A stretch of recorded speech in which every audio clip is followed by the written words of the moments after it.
Özümdən getdim, boğulub da özümü itirdim, boğulub həm ağzımı yumub. Başladı namusumla olmağa. Aylandan sonra bıçağı çəkdi ki, başını kəsibsən, aparıb çaya atacağım ki, bunu heç kim bilməsin. Rayonunun Qabaqtepe kəndində Aliyev Elgün Əlioğludur. Mən axşam yorğun-qarnıq yatmışam. O adam gəldi, mənim ağzımla boğdu, mənim namusumla oldu. Çuna süründüm, çıxdım çölə ki, qayıdıb gəlib başımı kəsəcək bağdım. Qardaşı hərbidə işdən qayıtdı ki, gəl səni toy elək, nəvən yerdə oğlana. Anası gəldi, mənim uşağım tutulsa dədəsi, anası, biz də səni öldürəcəyik.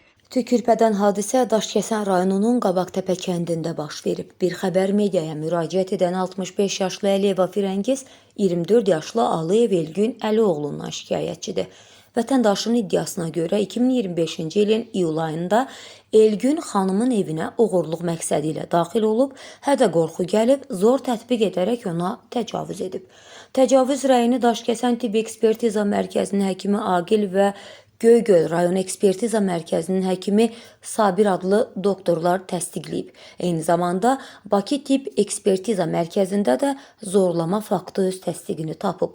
Rəy Daşkəsən rayon prokurorluğuna göndərilib. Daha sonra Gəncə psixiatrik xəstəxanasında Tural həkim xanımla söhbət edib, lakin onun verdiyi rəy Firəngiz xanıma bildirilməyib. Baş verən hadisəyə obyektiv yanaşılmadığını deyən xanım şikayətçi və ailəsinin istəyi Aliyev Elgünün tutularaq cinayət məsuliyyətinə cəlb olunmasıdır. Zərər çəkən şəxs müraciətində bildirir ki, iş Daşkəsən rayon prokurorluğundadır, amma bugünə qədər məsələ ilə bağlı obyektiv qərar verilməyib. Sadə kəndli ailəsi, əlinin zəhməti ilə dolanan 65 yaşlı Firəngiz və onun 84 yaşlı anası Rəfiqə Əliyevalar utanc verici hadisə ilə əlaqədar Baş prokuror Kəmran Əliyev və Nazir Vilayət Eyvazova müraciət edərək məsələyə obyektiv yanaşılmasını, günahkarların cəzasına çatması üçün göstəriş verilməsini istəyirlər. Adınız, soyadınız? Əliyeva Firəngiz Hamid qızı. Firəngiz xanım, nədir probleminiz? Problemim odur ki, mən Daşkəsən rayonunun Qabaqtepe kəndində, ata yurdunda yaşayıram, kasıb ailəyək. Anam xəstə adamdır, malımı, təsərrüfatımı yığıb getmişəm ora. Ora gedəndən sonra mənim heç kimə işim olmayıb, heç kimlə sözüm, söhbətim olunmayıbdır. Gecə iyul ayının 23-cü gecəsi idi, gördüm ki, kimsə qapını gəlib açdı, aynanı çıxardıb, qapıyı açıb, ondan keçib o bir qapını açıb, mən də yorğun-qarnıq yatıram. 2 ildir tək qalırdım evdə. El onu bildim ki, kimsə ağzımı tutduğundan boğdu məni. Gözümü açdım, nə qədər qışqırdım, gördüm, yox, yuxulu adam, qorxu da bir yandan. Boğdu, dedi, dur qızılı pulu çıxart. Eləcə əlinin altda qışqırıram ki, məni öldürmə. Öldürmədən də o qədər boğdu, ağzımda yumulu qalmışam belə. Özümdən getdim, boğulub da özümü itirdim, boğulub həm ağzımı yumub. Başladı namusumla olmağa. Mən özümdən gedəndən sonra. Tam səsim batdı mənim, havası ayıldı. Aylandan sonra bıçağı çəkdi ki, başını kəsibsən, aparıb çaya atacağım ki, bunu heç kim bilməsin. Qolumla bir təri vurdum, sağ qolumla belə vuranda bunun bıçağı düşdü, palazımın üstə düşdü, harasa düşdü. Bir xeylaq yenə boğdu məni, boğdu təpəmə 2-3 yumruq çırıbdı. Yenə də özümü itirdim mən. Başladı yenə namusumla olmağa. Çıxdı getdi. Mən aylandan sonra bu çıxdı getdi. Mən özümü itirmiş çıxmışam çölə. Çuna süründüm, çıxdım çölə ki, qayıdıb gəlib başımı kəsəcək bağdım. Getdim alanın içinə girdim. Ala da boy verir adama. Alanın içində sabah üzümü açdım. Qorxu bir yandan, üşümə bir yandan, hamısı bir yanda. Mənim tam səsim batıb, bir adama bir söz deyə bilmirəm, nə telefonla 102-yə xəbər eləyə bilmirəm. 2-3 gündən sonra gördüm ki, qardaşım gəldi. Qardaşım gələndən sonra qardaşım dedi, nədir, nə oldu? Dedim, başıma belə iş gəldi. Durdum polisə gəldim 102-dən sonra. Polis də məni belə danışdırdı ki, nə olub? Başıma gələn hadisələr buna danışdım.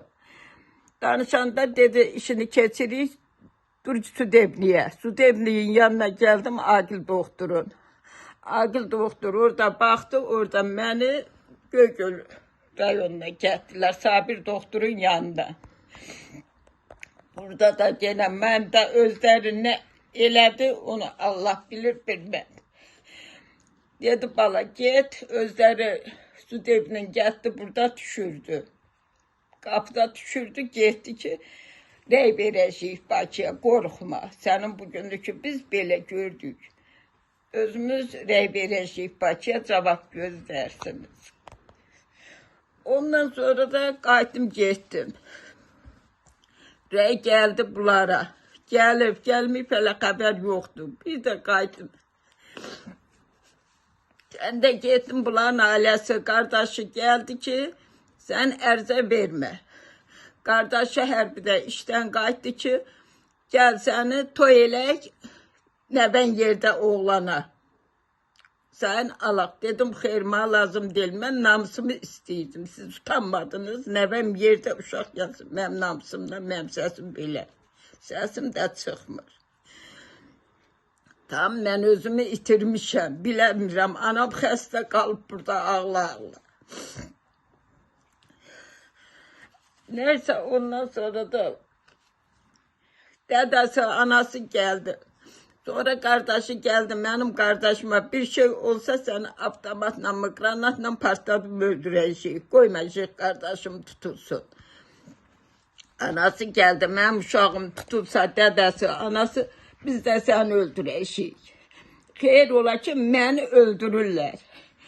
Mən də Mehriban xanımdan, İlham Əliyevdən kömək istəyirəm. Mən belə bir namus gedib, namus nə deməkdir? Xocalının niyə namusunu aldılar, qaytardılar, mənim namusumu ayrımlar, qabaq təpənci amadı batırır. Prokurorluq Kamran Əliyev, Daxili İşlər Nazirliyi, Vilayət Eyvazov, sizdən xahiş edirəm, mənə kömək eləsiniz. Namus nə deməkdir? Namus odur ki, insanın namusu. Namussuz olsaydım mən nə yaşayıram bu dünyada?